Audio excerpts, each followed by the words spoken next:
Estamos a punto de iniciar lo que es el periodo del oscurantismo, del año 313 al 475, es el periodo de la Iglesia Imperial, el periodo anterior, pero ahora vamos a iniciar del 475 ya con la Iglesia Imperial integrada, o mejor dicho, el imperio integrado a la Iglesia, lo que convierte a la Iglesia en la Iglesia católica.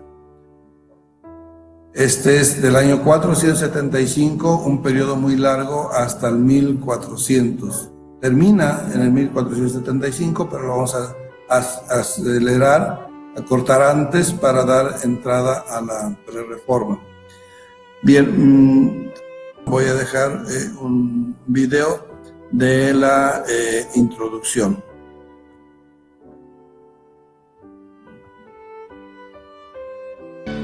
Sembradores de la buena semilla. Historia de la Iglesia. Cuarto periodo. La Iglesia del oscurantismo. Del año 476 al 1400. Carta a la Iglesia de Tiatira. Apocalipsis 2, 18, 29.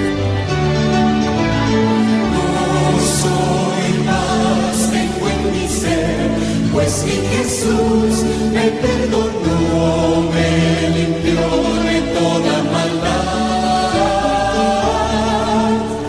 Mi canción para el Señor será feliz, me gozaré, alabaré a mi Redentor. Gloria al Señor, clama mi ser, gloria al Señor.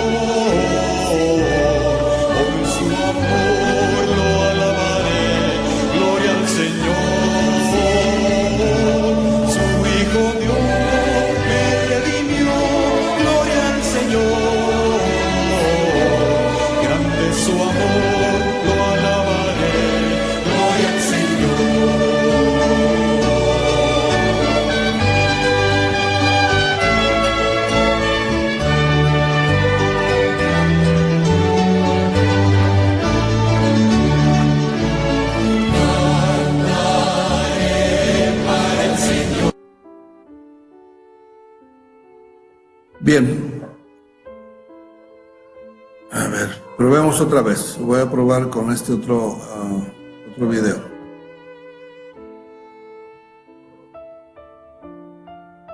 Ciertamente contigo está el manantial de la vida. En tu luz veremos la luz. Salmo 36:9. Antes de entrar en el tema de la historia, veamos la carta que envía el Señor Jesucristo a la iglesia de Tiatira, en Apocalipsis 2:18 al 29, de la cual hacemos analogía con este periodo histórico. Verás que además del mensaje para dicha iglesia en Asia, escrita antes del año 100, es como una profecía dada al apóstol Juan para la iglesia de este periodo. Analogía. Iglesia de Tiatira, Apocalipsis 2:18-29, con el periodo histórico el oscurantismo, del año 476 al 1400. Tiatira significa ofrecimiento de víctimas. Texto bíblico. Y escribe al ángel de la iglesia en Tiatira: el Hijo de Dios, el que tiene ojos como llama de fuego, y pies semejantes al bronce bruñido, dice esto: yo conozco tus obras, y amor y fe, y servicio, y tu paciencia, y que tus obras postreras son más que las primeras. Pero tengo unas pocas cosas contra ti, que toleras que esa mujer Jezabel, que se dice profetiza, enseñe y seduzca a mis siervos a fornicar y a comer cosas sacrificadas a los ídolos. Y le he dado tiempo para que se arrepienta, pero no quiere arrepentirse de su fornicación. He aquí yo la arrojo en cama, y en gran tribulación a los que con ella adulteran, y si no se arrepienten de las obras de ella. Y a sus hijos heriré de muerte. Tiatira, ciudad de Asia Menor, fundada por Seleuco I de Siria, cerca del año 300 a.C., como fortaleza fronteriza, pasa al Imperio Romano en el año 133, conservando su importancia en la industria textil y alfarera, y en la red de carreteras. Su principal trabajo es con el bronce. 2:18. La iglesia cristiana de la ciudad va creciendo en obras, amor, fe, servicio y perseverancia. Pero han permitido la entrada a una mujer, Jezabel, que les ha llevado a realizar actos de idolatría e inmoralidad, cometiendo adulterio físico y espiritual. Cristo advierte contraer juicio sobre ellos, si no se arrepienten. A los que no participan, los apartados, no les impone cargas ni castigos. Figura en el período histórico, el oscurantismo año 476 al 1400.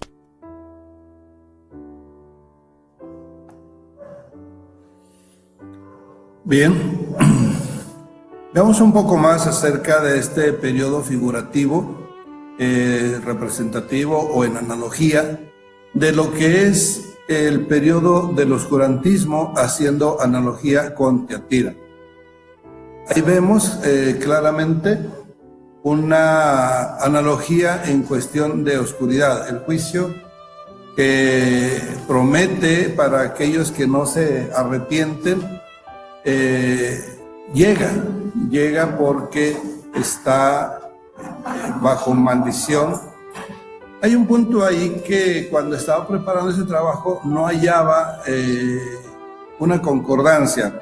Recuerden, voy a repetir, la analogía de Apocalipsis 2 y 3 con los periodos de la historia de la iglesia está coincidiendo en muchos aspectos. Las tres iglesias que ya vimos anteriormente, Éfeso, Esmirna y Pérgamo. Pérgamo, el anterior compromiso matrimonial, cómo se unió la iglesia y el imperio y complementaron o cumplieron esa palabra, esa profecía que da el nombre de ese compromiso matrimonial. Pero ahora estamos en Tiatira y ahí había un punto que a mí me llenaba de expectación, porque no encontraba qué mujer hacía analogía con esta mujer Jezabel, que está haciendo la figura de aquella Jezabel del tiempo de los reyes de Israel y que había manejado detrás de bambalinas el reino, con un rey Acab, prácticamente un rey títere, manejado por Jezabel, por la esposa, una mujer pues que complementa varios pecados ahí en ese pasaje. Entonces, ¿cómo íbamos a encontrar 1000 años después una figura, más de 1000 años después, una figura femenina dentro del imperio, dentro de la iglesia, perdón, ya no es imperio, ahora es ya la iglesia, dentro de la iglesia? ¿Cómo íbamos a encontrar esa figura? Y buscándole, resulta que no hay una sola Jezabel. Encontré 3 mujeres que entre las 3 pueden hacer completamente la figura de la Jezabel bíblica. Bien, eso lo vamos a ver en el momento en que aparezcan en la historia estas 3 mujeres. Por ahorita vamos a hacer una remembranza, un recuerdo de los capítulos anteriores, un enlace para alcanzar el tiempo actual. Es cierto, tengo aquí ya preparado un pequeño video de Jezabel, se lo voy a poner de una vez. Encontramos en la historia de este periodo hasta 3 mujeres que pueden hacer la figura de Jezabel. La emperatriz Teodora, en el tema 1.7, y la emperatriz Irene, tema 3.7. Entre los años 900 y 1200 fue la peor época del papado. Maroisa, mujer que influyó en el trono durante 3 papas. También Jezabel Maroisa desafió la autoridad y ejerció poder sobre los demás. Se enseñan doctrinas falsas. Estas mujeres hacen la figura de Jezabel de Primera de Reyes capítulo 18 versículo 13, incluidos los homicidios, las persecuciones y la autoridad tras el trono. También puede interpretarse que el espíritu de Jezabel cubre la iglesia, profetizando, enseñando e induciendo a la idolatría y a las inmoralidades sexuales. En el año 1348, la tercera parte de la población europea murió por la peste, versículo 23 y tema 6.6. La Iglesia Católica se ha convertido en perseguidora, tortura y mata a aquellos que no interpretan las Escrituras del mismo modo o que contravienen al Papa. Cátaros, valdenses, arrianos, herejes o no, pagan con su vida el derecho de pensar y creer o interpretar a Dios de forma diferente. Figura y mensaje a la Iglesia y al cristiano de hoy.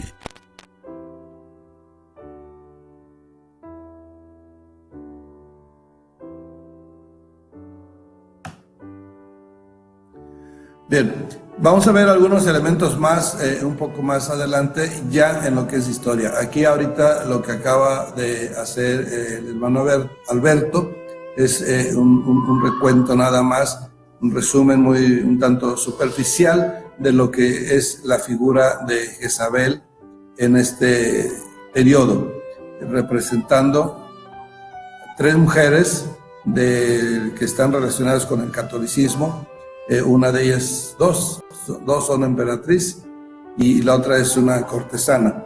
Pero ahora sí, vamos a hacer el enlace de los capítulos anteriores con ya la parte histórica de este periodo. Recuerdo, este periodo está iniciando en el año 475, que es cuando el Imperio Romano ha caído.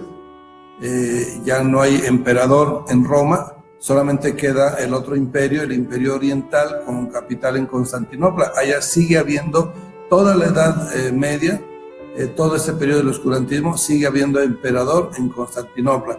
Pero en Roma ha desaparecido el emperador y el papado, que surge a partir de ese tiempo, ya como lo conocemos hoy, está llenando el hueco que había dejado. Vamos a ver este enlace, por favor.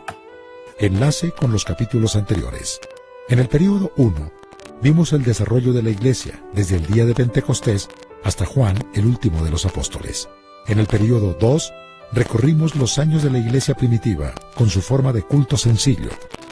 Conocimos algunos de los miles de mártires, cristianos, fieles, las 10 persecuciones y los primeros padres de la Iglesia. En el período 3, entramos al polémico tiempo de la fusión del imperio con la Iglesia. El imperio se hace cristiano, la Iglesia se hace imperial. Vimos los orígenes de algunas tradiciones religiosas que imperan aún en nuestros días, el papel de Constantino y la terrible influencia de las masas romanas, así como a los principales personajes de la época, para bien y para mal. Toma su forma actual la Iglesia Católica Apostólica y Romana, con el Papa como cabeza de la Iglesia. Capítulo 1. Europa después del Imperio, entre los años 475 al 700. Tema 1.1. Los reinos de Europa. La fe católica la practican quienes se basan en lo ratificado por el Concilio de Nicea, o sea, la Iglesia Católica Romana y las iglesias ortodoxas griegas de Oriente, en contraparte con la fe arriana. Finalmente, católico será solo quien dependa de Roma. Casi todos los pueblos bárbaros que invadieron el decadente imperio ya eran cristianos, pero de fe arriana. Los suevos, los vándalos, los visigodos, los ostrogodos y otros. No hay datos de cómo fue que la mayoría de estos pueblos fueron alcanzados por el Evangelio. Sus misioneros hicieron un trabajo callado pero muy efectivo. La evidencia es que los cristianos arrianos parece fueron más trabajadores que los nicenos, como hoy los testigos de Jehová, de similar doctrina en cuanto a Cristo. Estos pueblos provenían del norte de Europa y del este de Asia. Por siglos habían presionado al Imperio Romano, y estos les habían dado tierras en las fronteras, como escudo y lugar en el ejército. Pronto el ejército tenía generales bárbaros. De hecho, muchos de los ejércitos que derribaron el imperio habían servido bajo las órdenes del emperador. Adoacro, general de los érulos, destronó en el año 476 a Rómulo Augusto, de 15 años, y se proclamó como rey de Italia. 26 años después, en el 492, el reino de Odacro es destruido y ocupado por los ostrogodos, pueblo de origen germánico. En el año 535, Justiniano I, emperador de Oriente, reunifica por última vez al imperio. Tema 1.2. Los vándalos de África, cristianos arrianos, del 470 al 534. aquí dejamos. En este momento de los primeros años de la iglesia, ya en el periodo de Tiatira, o sea, del oscurantismo, es necesario hacer notar algo.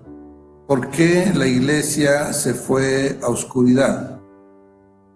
Quiero decir, ¿por qué el mundo entero se fue a oscuridad?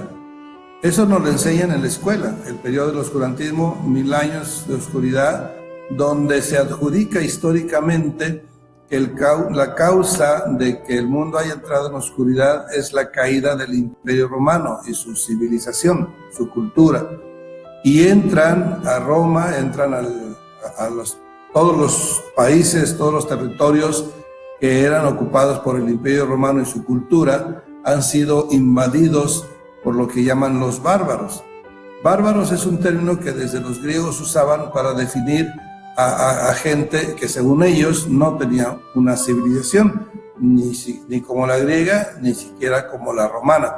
Entonces, esos grupos de bárbaros invaden desde el norte de Europa, desde lo que es hoy inclusive Siria y el norte de Siria, empiezan a entrar por varias partes hacia el imperio, presionando al ya debilitado ejército romano, imperio romano, debilitado por sus pugnas internas, debilitado por su civilización decadente.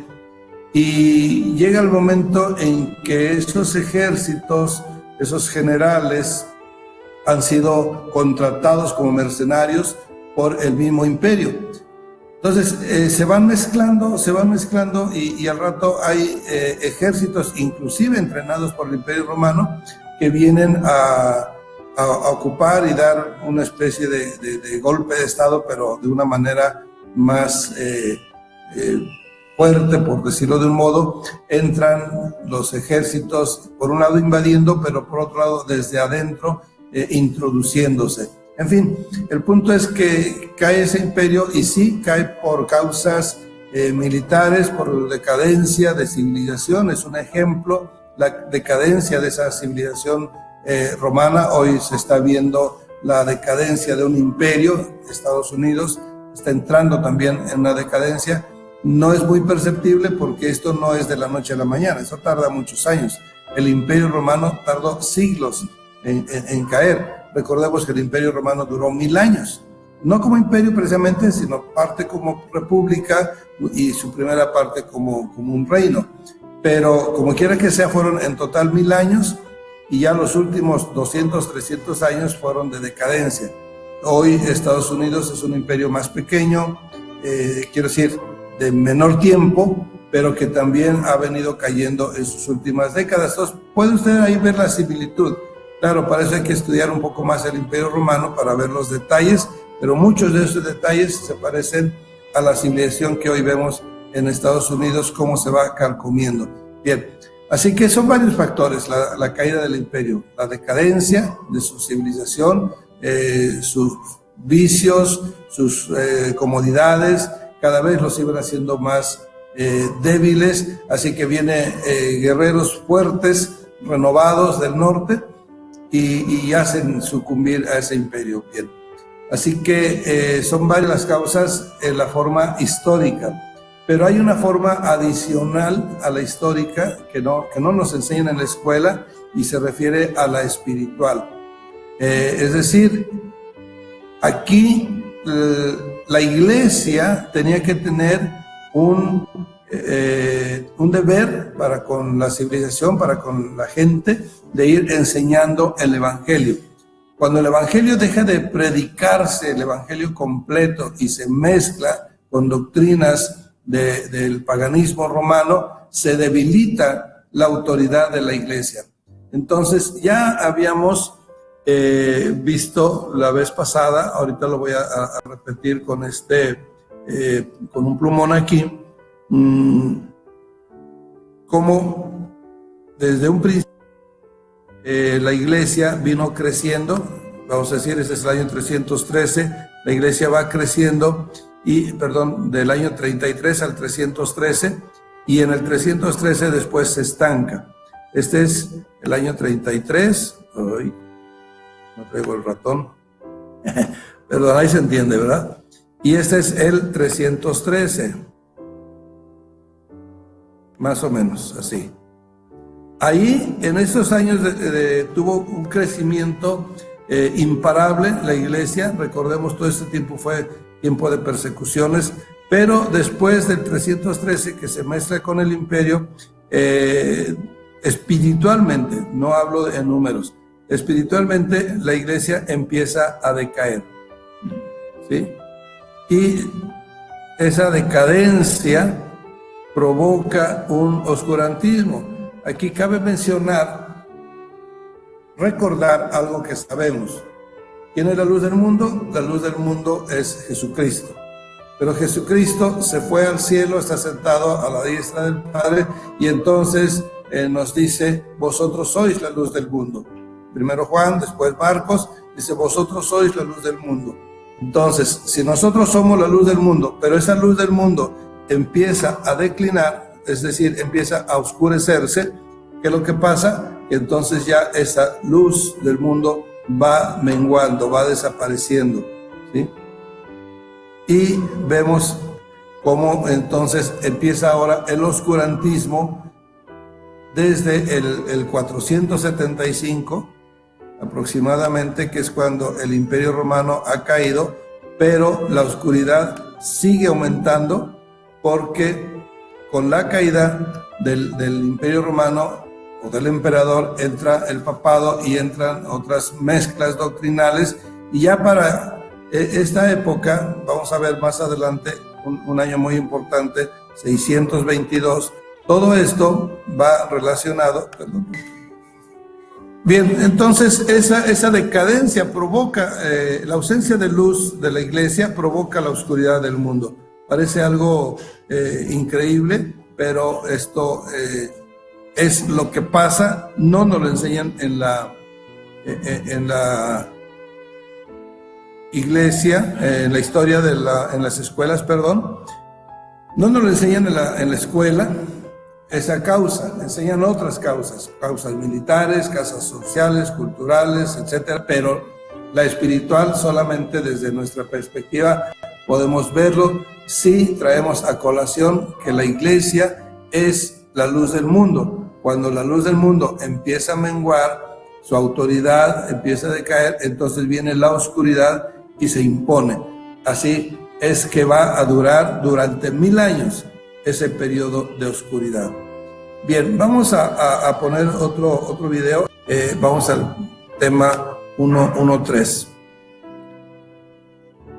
que es el tiempo de los reyes del norte. Son derivados de esos bárbaros que se van civilizando, es decir, los bárbaros no derrumban, no destruyen a todo el Imperio Romano, sino que tratan de absorber su cultura, pero la verdad es que se quedan a medias, se quedan en oscuridad. Vamos a poner una pequeña porción. Tema 1.3. Los reinos visigodos de España. Cristianos arrianos. Los visigodos eran de origen germánico. En su desplazamiento ocuparon parte de Francia y casi toda España. Mucho tiempo fueron aliados del imperio, hasta su caída. Habían sido evangelizados por los arrianos. Esto provocó luchas internas, pues en España había cristianos católicos desde siglos antes. El rey Leovigildo quiso unificar todos los reinos hispanos bajo el cristianismo arriano, pero su hijo, Hermenegildo, se sublevó y se convirtió al catolicismo. El padre derrotó al hijo, pero Recaredo, su otro hijo, también se convierte al catolicismo. Fue quien finalmente unió toda España bajo esta religión en el Tercer Concilio de Toledo. Una gran victoria para Roma. Sin embargo, esto no detiene las luchas internas que continuarán hasta la invasión de los musulmanes en el año 710. Tema 1.4. Clodoveo, 481-511. Cuna del imperio de Carlomagno. Clodoveo, de origen germano, rey de los francos, que fueran las Galias romanas, en un tiempo aliados del imperio, fue coronado rey a los 15 años y con él inicia la dinastía cristiana católica de los merovingios, en línea hasta el imperio de Carlomagno. Clodoveo, cristiano arriano, se resistía a hacerse católico, a pesar de los ruegos de su hermosa esposa, Cleotilde, que era católica. Hasta que en una batalla a punto de ser derrotado y capturado, oró a Cristo prometiéndole que si le ayudaba a recuperarse y ganar la batalla, se haría católico. Entonces una flecha mató al rey enemigo y su ejército se desbandó. Se bautizó junto con 3000 de sus guerreros en Reims. A partir de entonces todos los reyes franceses fueron consagrados en la catedral de Reims y debían gobernar en nombre de Dios. Realiza muchas conquistas, hasta sacar a los visigodos arrianos de Francia y empujarlos a España. Tema 1.5. Inglaterra y el muro de Adriano. Los romanos invaden Inglaterra en el año 43 y la convierten en provincia. En el año 138 Adriano ordenó construir un muro defensivo en la frontera que separaba la Inglaterra romanizada de la parte salvaje y belicosa, habitada por pictos y escotos, lo que sería Escocia. Cuando los romanos se retiraron en el año 383, este territorio fue invadido por anglos y sajones del norte de Europa. De aquí lo de anglosajones para los ingleses y americanos en la actualidad. Desde el siglo I empezaron a llegar aisladamente cristianos a Inglaterra, entre soldados y comerciantes. A uno de estos soldados cristianos, unos piratas irlandeses le tomaron prisionero a su hijo Patricio, de 16 años. En Irlanda fue vendido como esclavo. Así llega el Evangelio a Irlanda. Veremos más de Patricio en el siguiente capítulo.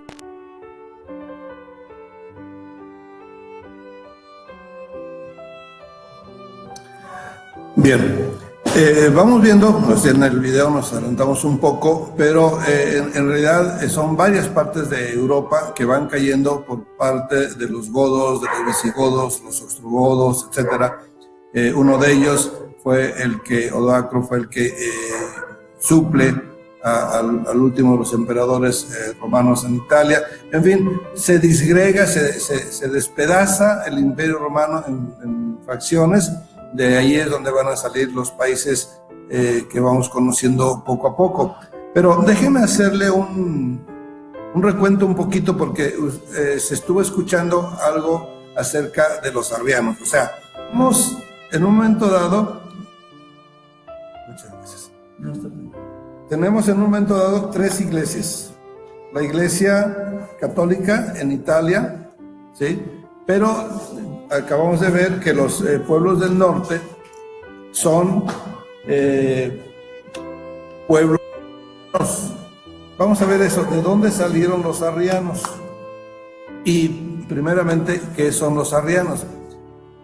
Es católicos, que son nicenos, o sea, trinitarios, es arrianos, y vimos una tercera iglesia ahí, que son los llamados herejes, pero que en realidad son remanente de la iglesia primitiva, que quiere seguir predicando el evangelio en su doctrina original.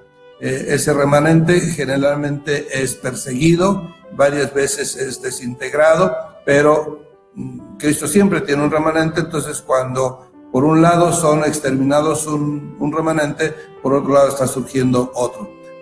Más adelante vamos a dedicarle un poco de tiempo a estos grupos del remanente de Cristo. Pero ahorita vamos a concentrarnos en los otros dos, que son los católicos nicenos, trinitarios, y por otro lado son los arrianos. Los arrianos, que son, ya lo dijimos en el capítulo anterior, que son seguidores de Arriano, un obispo. Bueno, ni siquiera llegó a ser obispo, pero él sacó la posición teológica de que Cristo no es Dios, ¿sí? Que Cristo es creado, no es el creador, no es increado, sino es creado. O sea, diferencia teológica, doctrinal, pues, que hoy todavía la estamos viendo. Esos arrianos no son originales tampoco, ya existía esa posición desde los tiempos de Pablo. Ahí ya se hablaba de los gnósticos. Bueno, hoy les damos la palabra de gnósticos, pero son los que no creen que Jesucristo es Dios, y eso lo vemos en los arrianos. El mismo emperador Constantino fue arriano, ¿sí? En fin, pero ¿qué pasó con ellos? O sea, ¿cómo es que llegaron a ser tan numerosos que pusieron en peligro a toda Europa y que estuvo a punto de ser toda la cristiandad arriana? Eso se definió por medio de guerras.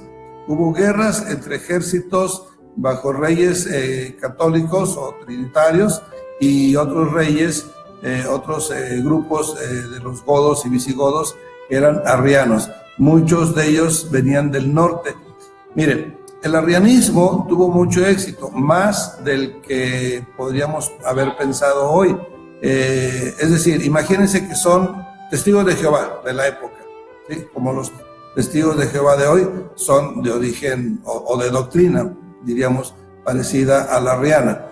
Entonces, pero haga de cuenta que en ese tiempo estamos teniendo católicos y testigos de Jehová, ¿sí? Los protestantes están, todavía no existía como la palabra protestante, les llamaban herejes. Los herejes, que son remanentes, están aparte. Entonces las guerras se llevan a cabo entre arrianos y católicos. Donde los ejércitos arrianos hubiesen ganado las principales guerras, hoy la cristiandad sería arriana, es decir, tipo testigos de Jehová. Acabamos de ver un pasaje donde uno de los principales reyes era arriano, ¿sí? Y su esposa era católica, y ella pues le había estado insistiendo que se convirtiera, que dejara el arrianismo y se hiciera cristiana católica, cristiana trinitaria. Pues la principal diferencia es eso: el católico niceno es trinitario y el arriano es unicista. No, unitario, unicista no, unitario. Bueno, esa es la principal diferencia doctrinal. Entonces, la esposa le pedía, acabamos de ver ese pasaje, donde le pedía que se hiciera católico. Al hacerse católico el rey, se hacía católico el ejército y se hacía católico el pueblo, toda la zona que él controlaba. Así que le ora a Cristo y le promete, ¿verdad? Lo escuchamos, convertirse a Cristo si le permitía, si le ayudaba a ganar la batalla, tal como hizo Constantino también unos años atrás. Vimos, muere el rey contrario y entonces gana la batalla y se bautiza como católico, ¿verdad? Bajo el Padre, el Hijo y el Espíritu Santo. En fin, esas batallas, esas victorias, ahí vemos un ejemplo nada más, pero se sucede mucho en toda Europa y finalmente se establece el catolicismo y pierde el arrianismo. Pero queda otra pregunta: ¿por qué tanto arriano? ¿Sí? Quiere decir que los arrianos, otra vez tipo testigos de Jehová, pues como hoy, hicieron un trabajo silencioso de ir predicando en las montañas, en los valles del norte, y ese trabajo silencioso de los arrianos, entre paréntesis, de los testigos de Jehová, creó mucho fruto. O sea, el trabajo que debía de hacer la iglesia evangelizando, la parte católica no lo estaba haciendo, lo estaba haciendo la parte arriana, y por eso es que ejércitos y países en gran extensión de Europa se estaban haciendo arrianos.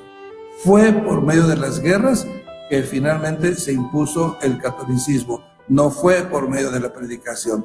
Tal vez no tenga ninguna relevancia porque esto ya es histórico, pero nos muestra cómo, en este caso, los parecidos a los testigos de Jehová trabajan más que los demás.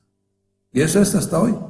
Bien, vamos a ver otro avance ahora en el capítulo, todavía en el capítulo 1, pero en el tema 6. Y ahorita continuamos analizando un poco más.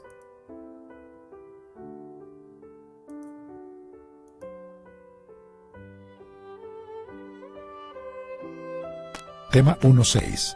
Justiniano reunifica el imperio. Año 527-565. Justiniano I, el último de los grandes emperadores de Oriente, o Imperio Bizantino, con ayuda de su general Belisario, reunifica el imperio por última vez. En el año 523 se casa con Teodora, que también resulta de gran influencia positiva y negativa. A ello se suma Juan de Capadocia en lo administrativo. Con este cuarteto en el poder, se logra lo que ya se daba por descartado: recuperar la parte occidental del imperio en manos de vándalos, ostrogodos, visigodos y esclavos, aliados y enemigos por momentos.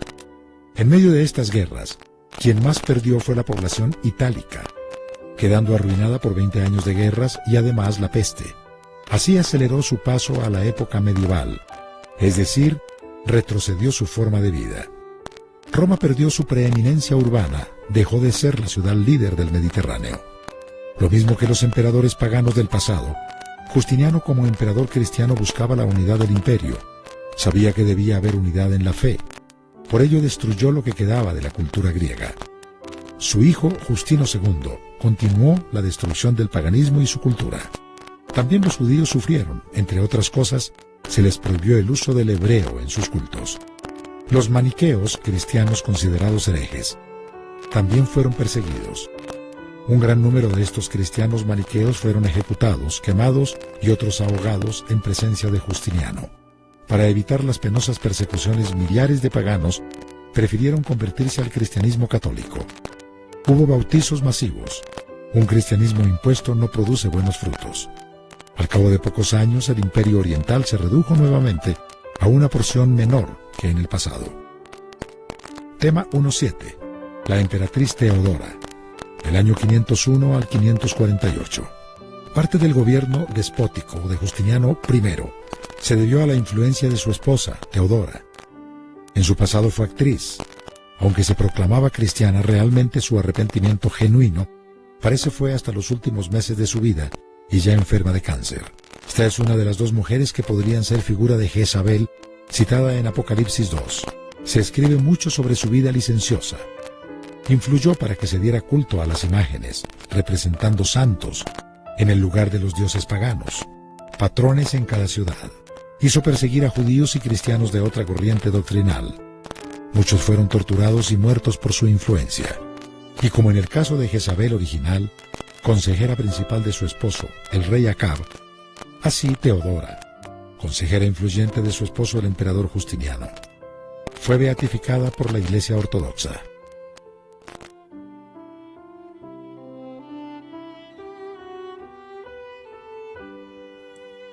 Convertida en santa, nada más. Bien, vamos a hablar de estas dos mujeres. Bueno, aquí estamos hablando de Teodora. Más atrás hay otra emperatriz, Irene, dos de las tres figuras de las que se ha mencionado. Irene fue la principal promotora del culto a las imágenes. Había una lucha, así como hablamos ahorita de la lucha entre el trinitarismo y el arrianismo, hubo una lucha también dentro de la iglesia en cuanto a adorar imágenes y no adorarlas. La iglesia, básicamente, diríamos la iglesia, lo que quedaba de la iglesia espiritual, todavía tenía fuerzas para luchar por el quitar las imágenes, que no se adoraran las imágenes, porque la iglesia primitiva, lo vimos, tenía imágenes, pero eran imágenes con un propósito pedagógico, es decir, para enseñar, ¿sí? Estaban las catacumbas y ahí llegaron a pintar algunas imágenes, pero era para ilustrar cómo era el arca de Noé y lo del pez, etcétera, la Virgen María con el niño. Pero vamos a explicar por qué el culto a las imágenes. Antiguamente, tanto Roma como Grecia tenían imágenes, tenían ídolos, tenían dioses. Cada pueblo, cada ciudad tenía su dios. Como vimos, Éfeso tenía a la diosa Diana de los Efesios. Estaba en otros lados Júpiter, en otros lados Apolos, y es así, las deidades principales. Había otras deidades menos importantes. El punto es que cada ciudad tenía su deidad.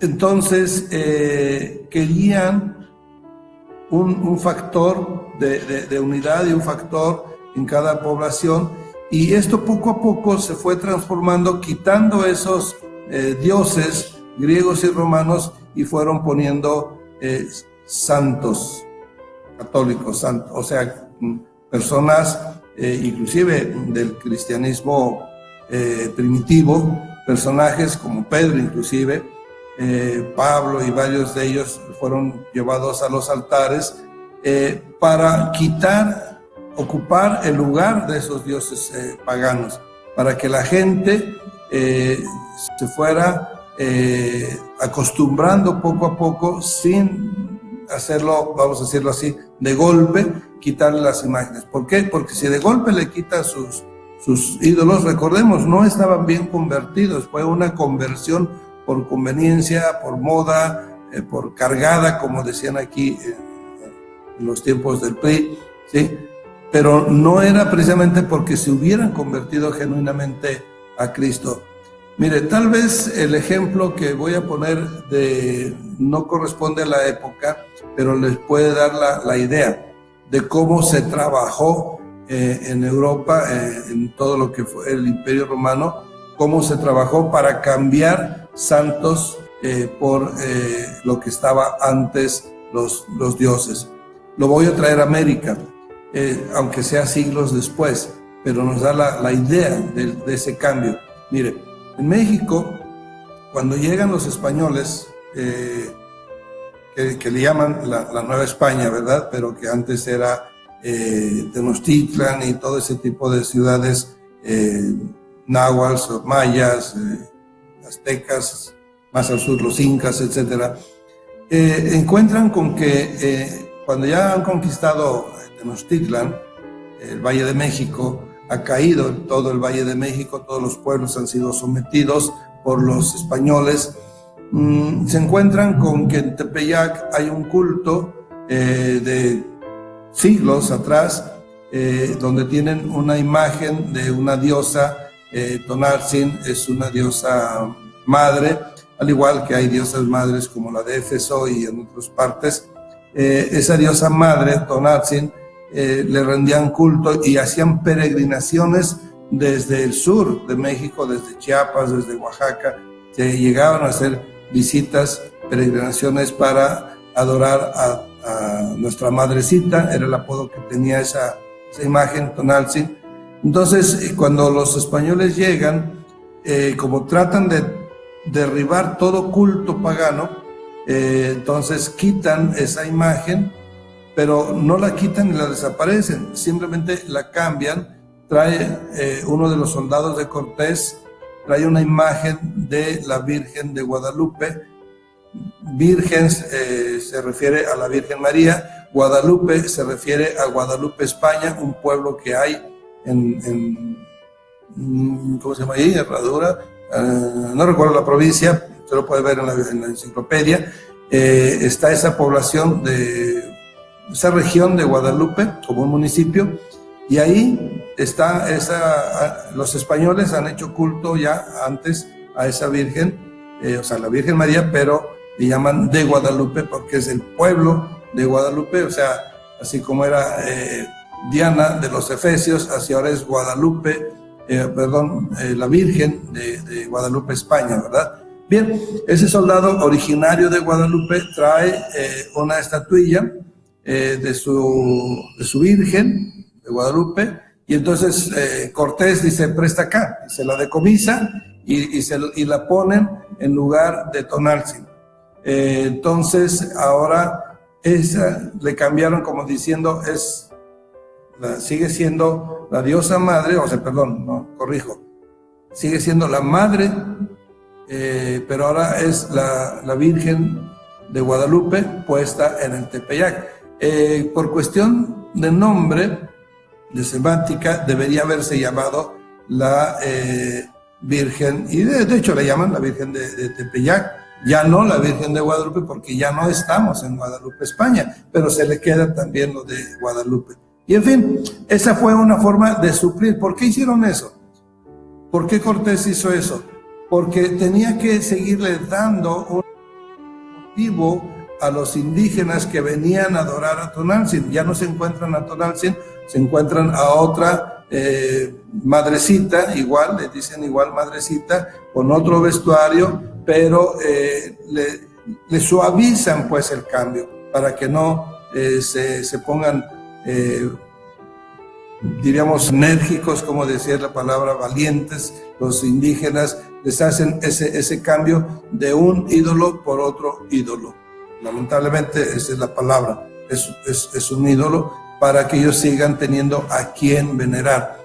Y ya después, más adelante, es otra historia de cómo se hace lo de Juan Diego y todo eso. Pero ahorita nada más estoy dando la ilustración de cómo y por qué se cambia una imagen por otra, para suavizar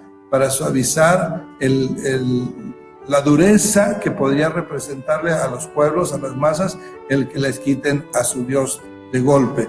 Pero no les quitan a su Dios, se los cambian. Entonces ya ahora cada pueblo tiene, ya en lugar de tener su Dios patrono, ahora tiene su santo patrono. Bueno, esa lucha, volviendo al tiempo de Irene, de la emperatriz Irene, recalco, emperatriz de Oriente, es decir, de Constantinopla, o lo que se llama el Imperio Bizantino. El Imperio Romano ya no existe.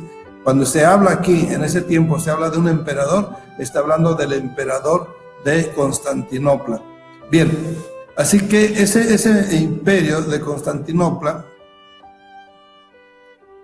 sigue vigente, y hay un tiempo de la mujer, esta Irene, y esta Irene propone, ordena que se haga culto a las imágenes. Esta situación viene a provocar una rebeldía de parte de los cristianos, que no aceptan el culto a las imágenes. Entonces, ¿qué hacen? Pues protestan. ¿Y qué hace Irene? Manda a matar miles de personas. Algunos dicen que fueron asesinados cerca de 100,000 cristianos por oponerse al culto a las imágenes. Tal vez la cantidad, según los historiadores, pueda ser exagerada. Otros hablan de 10,000. No podemos precisar a estas alturas quién fue. Pero el punto es que emperatriz ahí hace la figura de una Jezabel, diríamos, idólatra y asesina. Después también esta otra Teodora, ya se ha quitado el culto a las imágenes. Tiempo después otro emperador lo quita, pero viene Teodora con su esposo y vuelven otra vez al culto a las imágenes. En fin, esto es una situación que se da mucho en esa época. Vamos a un pequeño video de...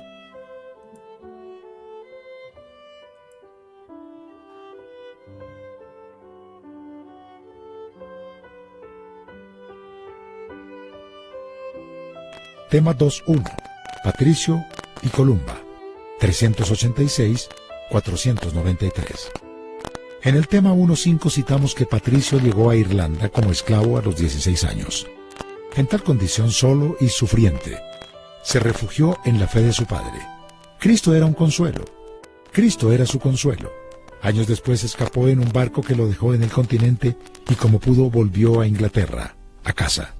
Estando en reposo, tuvo una visión donde Dios le mandaba volver a Irlanda a predicar el Evangelio. A riesgo de su vida, lo hizo en calidad de misionero, enviado directamente del cielo. No tuvo cobertura católica ni de ninguna otra iglesia. El movimiento cristiano irlandés surgió independiente. Se le llamó cristianismo celta. Uno de sus miles de bautizados sería el abuelo de otro misionero, quizás hasta más prolífico que el mismo Patricio, Columba. Este varón de cuna cristiana continuó la labor expansiva del Evangelio en las Islas Británicas, excepto el sur de Inglaterra.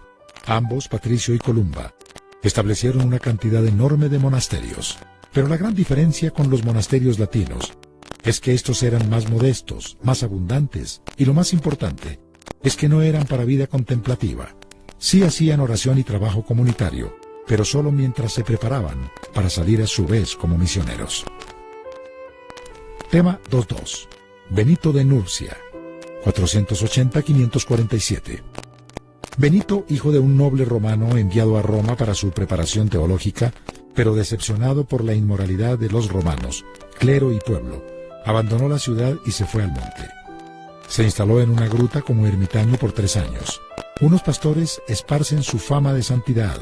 Lo nombran abad de un monasterio en el norte de Italia. Pero los monjes tratan de envenenarlo, pues les es muy pesada su exigencia de santidad. Más tarde, funda su propio monasterio en Montecassino, y en él la orden de los benedictinos. Para sus monjes, redacta las normas del monasterio, lo que la posteridad conoce como la regla de San Benito. Fue utilizada por la mayoría de los monasterios a partir de entonces. Tema 2.3. Segundo Concilio de Constantinopla, año 553.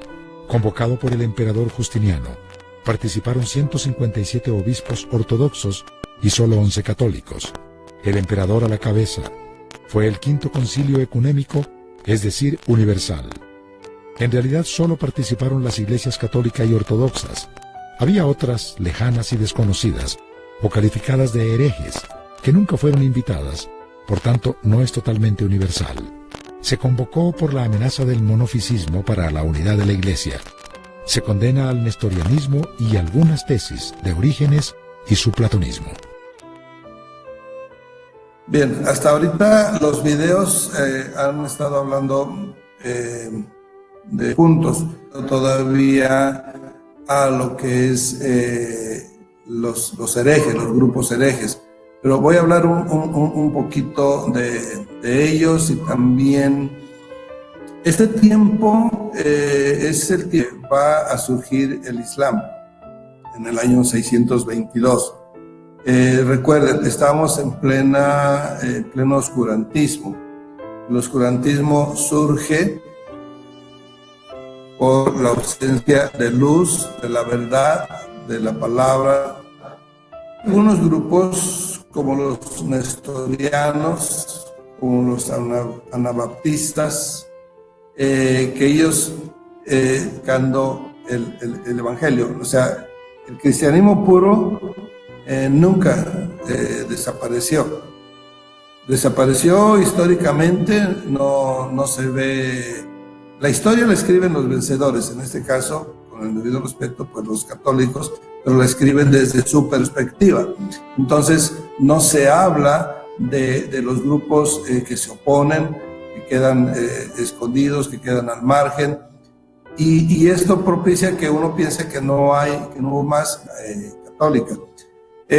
Los anabaptistas son los rebautizadores, eso es lo que significa anabaptista.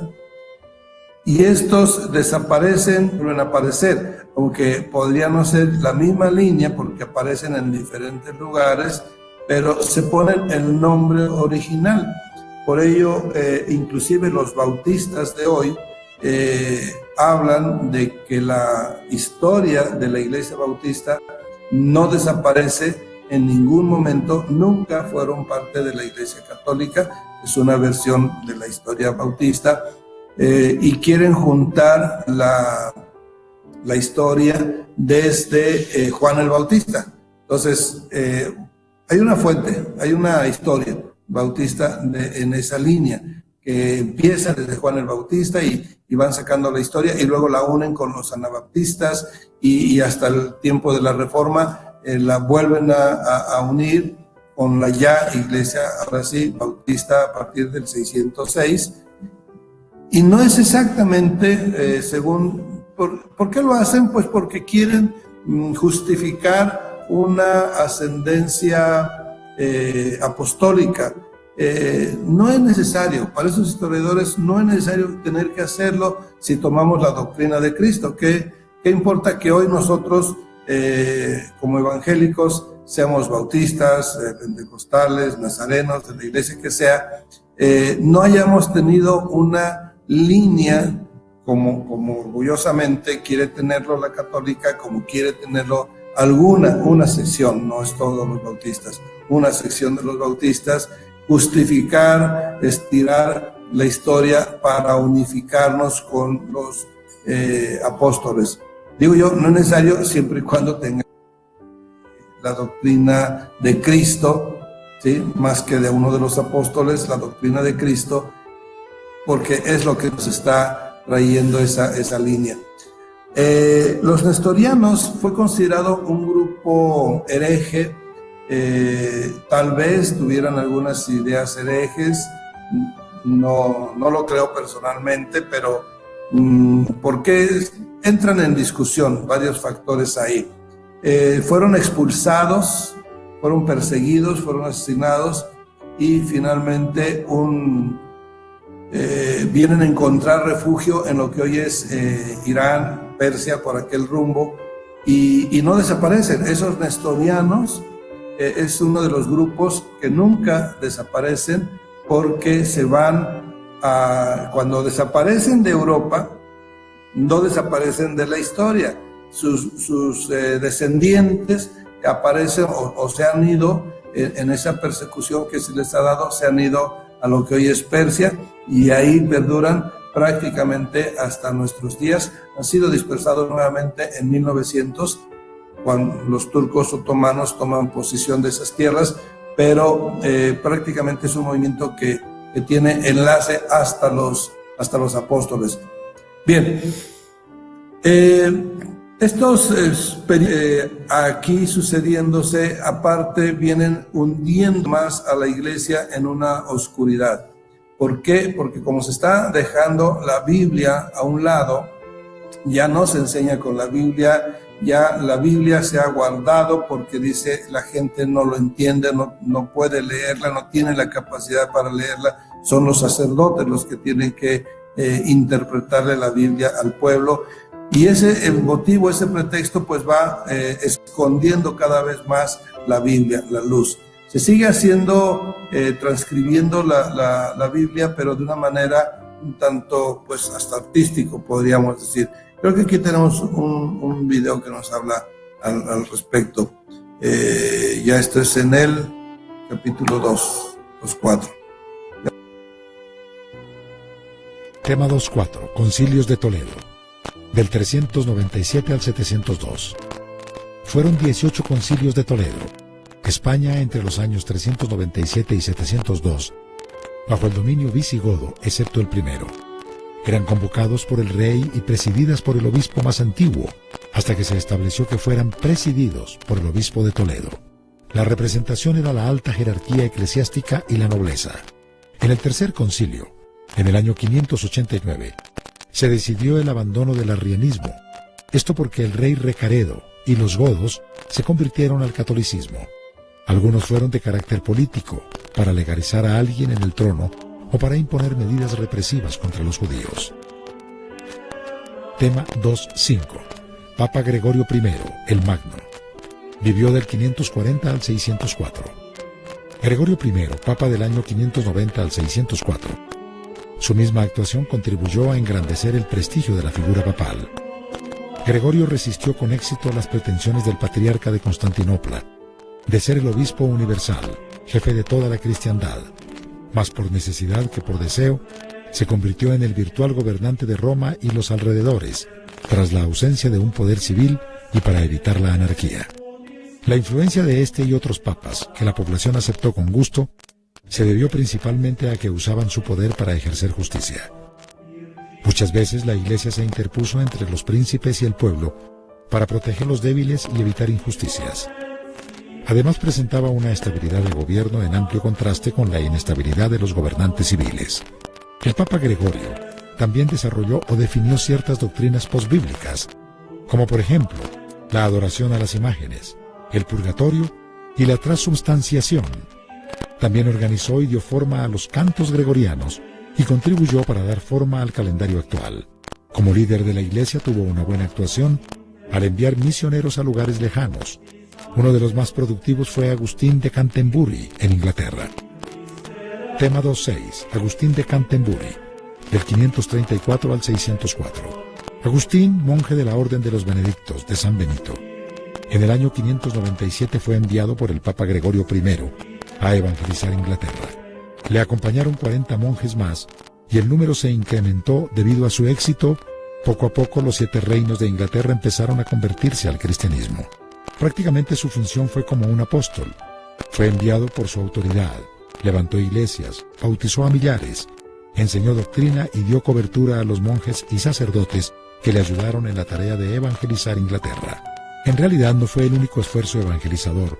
Para cuando llegaron los enviados de Roma, ya Irlanda y la parte norte de Inglaterra habían sido evangelizadas por Patricio y Columba, ajenos a Roma y con algunas variantes doctrinales. Esto causó algunos conflictos entre ambos tipos de cristianos. La ciudad de Canterbury, sede de Agustín, se convirtió en la capital del cristianismo en Inglaterra. Hasta hoy el obispo de Canterbury se considera el líder espiritual y sede de la Iglesia de Inglaterra.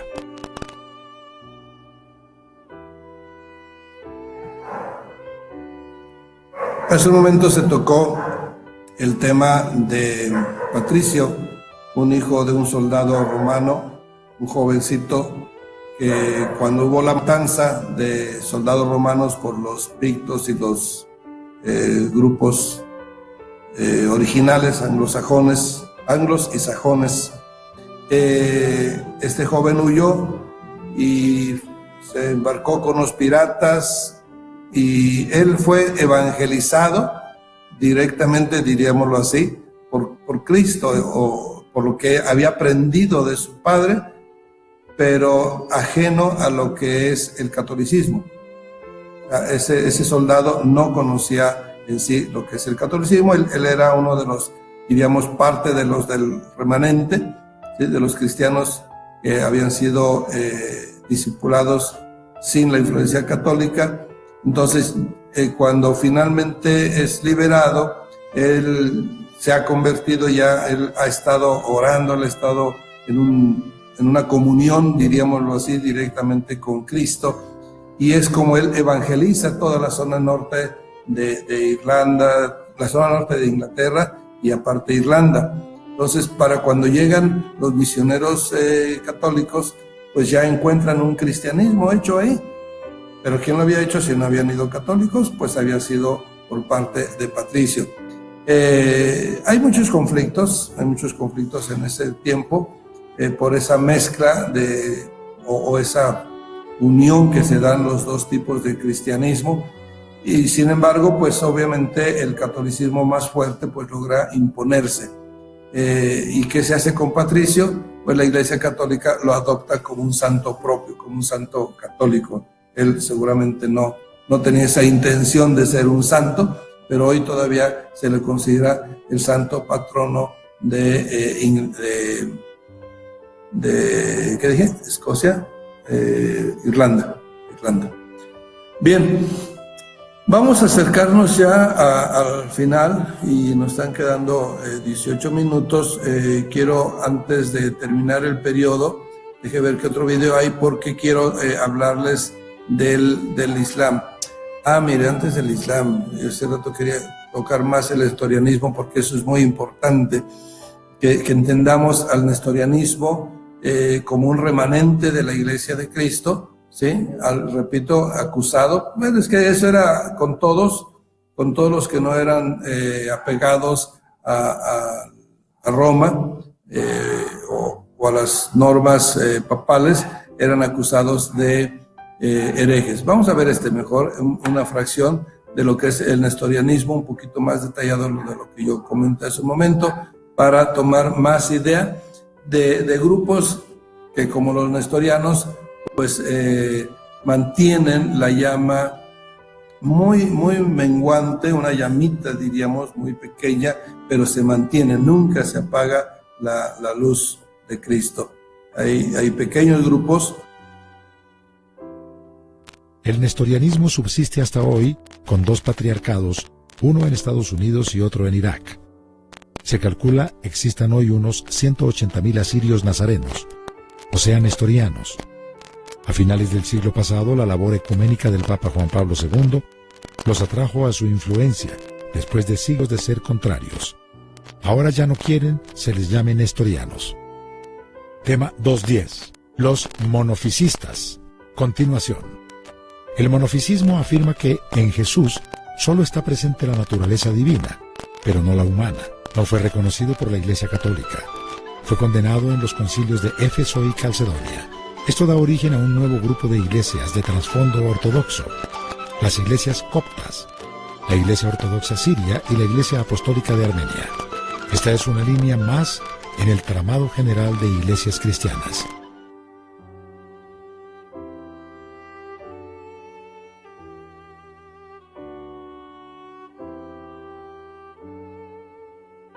Bueno, alcanzamos a ver ahí un poquito más, no era la primera parte, era la segunda parte ya del nestorianismo.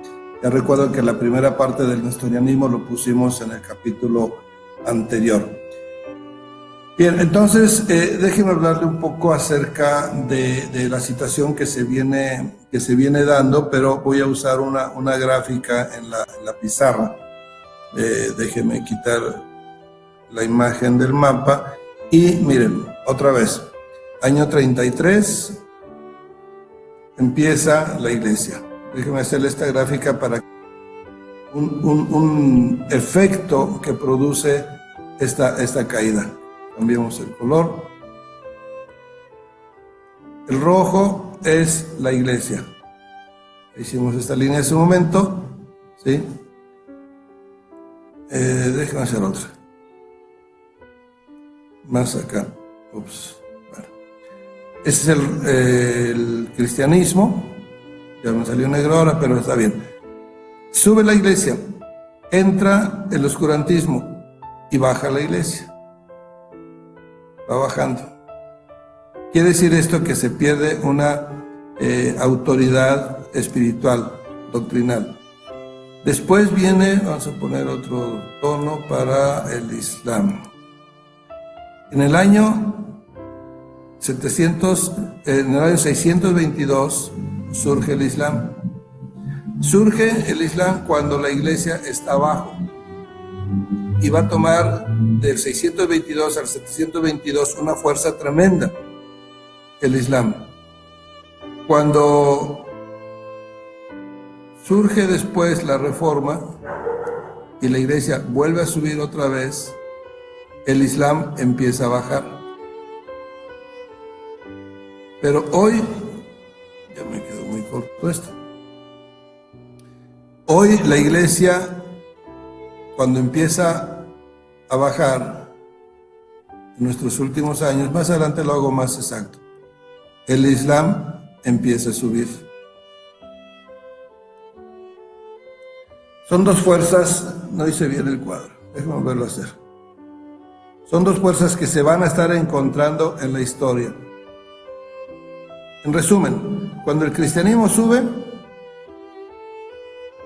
no hay otra fuerza que se lo oponga, es la autoridad, es la luz del mundo, es la representación de Cristo.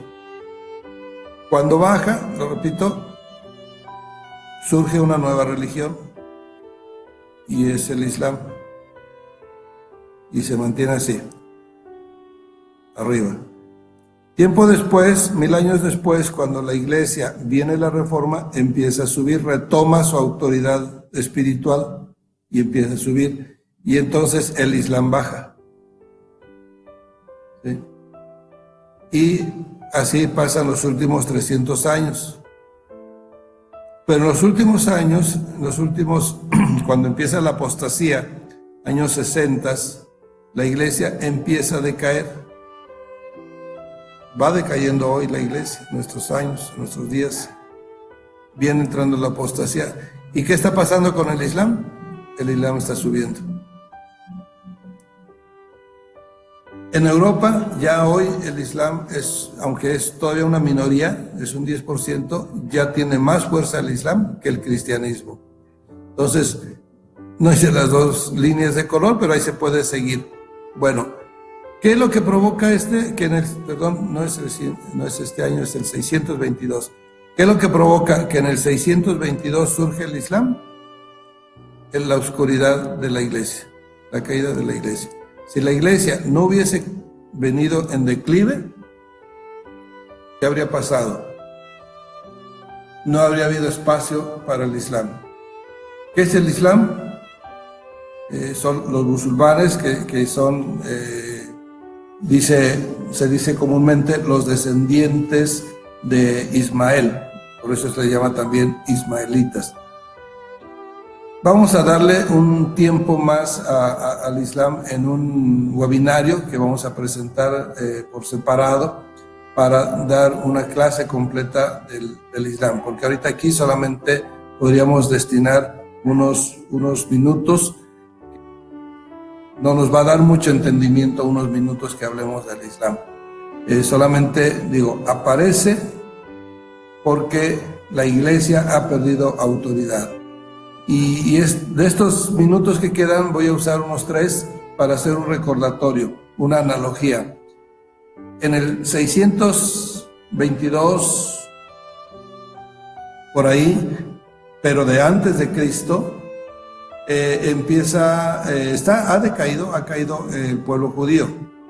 Y cuando ha caído el pueblo judío, y después de eso es llevado cautivo a Babilonia, pasa lo mismo que les acabo de mostrar en la gráfica, solamente que no con una sola religión, sino con muchas religiones. Lo vimos, creo ya, si no en esta clase, en otras, acerca de cómo cuando el pueblo judío es llevado cautivo a Babilonia, surge el budismo, surge el confucianismo, surge el zoroastrismo, surge la religión romana, la del Imperio Romano, no la católico romana. Estamos hablando 622 antes de Cristo, y surge, en México surge infinidad también, o no infinidad, pero sí algunos cultos, Dios jaguar, Cosijo, etcétera. O sea, quiero decir, en todo el mundo hay una especie de avivamiento espiritual, pero de las tinieblas, inclusive el Halloween, lo que es en los celtas, en Inglaterra, los druidas han tomado Stonehenge. Es un campamento donde se hacen los cultos ahí, que hoy viene a derivar en Halloween. Bueno, todo eso es en la época en que el pueblo judío está cautivo. Entonces, hago esa analogía. Quiere decir que cuando el pueblo de Dios desobedece, pierde autoridad, y al perder autoridad viene la oscuridad y sube. En ese tiempo suben esas religiones que hoy tienen una tercera parte de la humanidad cautiva. Repito, budismo, confucianismo, zoroastrismo, el de los horóscopos, en fin, en México también entra hasta el dios murciélago de Guatemala. O sea, se destapa, o sea, se le quita la protección espiritual a la humanidad, y entonces Satanás aprovecha y mete cultos de las tinieblas. Y eso pasa otra vez cuando la Iglesia ha perdido su autoridad espiritual, ha decaído, y entonces aprovecha el enemigo y se levanta el Islam. Usted lo puede ver de diferentes formas, que si el cristianismo no hubiese perdido esa autoridad doctrinal, hubiese mantenido su línea ascendente, no hubiese habido espacio para el Islam, para el paganismo. Bien, amados, vamos culminando. Vamos solamente a ver, a reafirmar lo de Irene y las imágenes. Ya lo dije yo, me adelanté porque no veía este video y porque se nos está acabando el tiempo. No podemos ampliar mucho los temas. Se acabaron ya los minutos. Nada más vamos a culminar con este último video acerca del oscurantismo, que es la época. Tema 3.2. La Iglesia y la Edad Oscura. Las supersticiones. El mundo griego estaba muy avanzado. La medicina, las artes, la literatura y varias ciencias iban a la vanguardia. Dicha sabiduría se frenó con la conquista de Roma sobre Grecia. 700 años después, el Imperio Romano es ocupado a su vez por pueblos bárbaros, sin cultura. Una situación igual, pero mucho peor. Las ciudades cayeron, las bibliotecas, las artes y la investigación quedaron estancadas. Y lo peor, las tinieblas, ante la ausencia de luz, prevalecieron. Las supersticiones, que ya deberían estar superadas, reaparecen o llegan nuevas con los bárbaros. De esos tiempos vienen las supersticiones como tocar madera, el temor a los gatos negros, el mal de ojo, derramar sal, etc. La Iglesia tenía la fuente de la sabiduría, la Biblia, y en lugar de transmitir sus enseñanzas al pueblo para que saliera de la oscuridad, optó por esconderla y fomentar aún más la ignorancia, lo que permite el arraigo a las supersticiones. Texto bíblico. Mi pueblo fue destruido porque le faltó conocimiento. Por cuanto desechaste el conocimiento, yo te echaré del sacerdocio, y porque olvidaste la ley de tu Dios, también yo me olvidaré de tus hijos. Estamos diciendo que hemos concluido y que lo que ustedes han estado escuchando ahorita pues es un resumen del curso de la historia de la iglesia. Estoy poniendo algunos pequeños videos para mostrar pasajes y haciendo yo personalmente un pequeño análisis de cada tiempo. Pero por hoy el tiempo se nos termina, nos falta por ver las falsas donaciones, un poco más de Irene y las imágenes, varios de los dogmas de la iglesia. Creo que nos quedan 4 minutos, este de 2 minutos. Dejen poner este de los dogmas de la iglesia, mientras le pido que nos escriba algún comentario. Sí, ya vi hermano Benjamín, hermano Jesús, que se me apagó el micrófono. Bueno, yo lo apagué y se me olvidó prenderlo, perdón. Pero vamos a ver entonces el último video, nada más, mientras en estos 2 minutos, 3 que nos quedan, pongo este último video de los dogmas y me pone por ahí si alguien desea algún comentario, alguna nota, antes de cerrar el salón por hoy.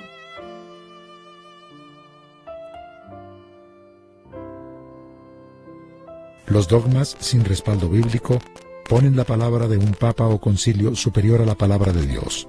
Algunas tradiciones tienen más peso que la Biblia. La autoridad católica descansa así. Primero, palabra del papa. Segundo, tradiciones. Tercero, Biblia, palabra de Dios. Las iglesias evangélicas solo creen lo que es bíblico. Lo demás siempre estará en duda. La autoridad evangélica descansa en Biblia, palabra de Dios solamente. La palabra de los hombres, o las tradiciones, solo se creen y se aceptan si van en línea con la palabra de Dios. Hipócritas, bien profetizó de vosotros Isaías, como está escrito: este pueblo de labios me honra, mas su corazón está lejos de mí, pues en vano me honran enseñando como doctrinas mandamientos de hombres. Porque dejando el mandamiento de Dios, os aferráis a la tradición de los hombres.